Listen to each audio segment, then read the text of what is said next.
आज भिडियोटा स्टार्ट होता स्कूल रु you can C Etah strawberry मु तो फर्स्ट टाइम पे स्ट्रॉबेरी देखली। एक्चुअली जड़े प्यारेंट्स तांकर फार्म हाउस अच्छी जो से फ्रेश फ्रेश स्ट्रॉबेरी नहीं के आसते आम मान तो आम समस्त स्टाफ मैंने शेयर कलु आउ टेस्ट करके कहूँ स्ट्रॉबेरी मु तो फर्स्ट टाइम पे स्ट्रॉबेरी खाइली लाइफ रे। यू कैन सी स्ट्रॉबेरी टी पाइनएप्पल भाया टिके लिची भाया टिके गुआभा और टिके आमला फ्लेवर भी आसला बढ़िया लगुला।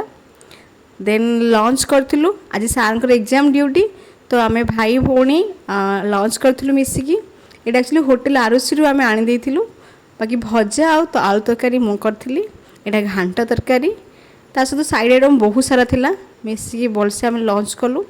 लंच करके पुणी बैक टू स्कूल इवनिंग रे आम टे बुलिया जाइलु। आउ यू कैन सी ये बहुत फ्रेश परिवा मिलूला आमको। ये बैगण हुए यू कैन सी बैगण सहित स्वीट कॉर्न भी तो आम बैगण आ स्वीट कॉर्न ये किणलु बुलिया सहित परिवा किना भी हो गला।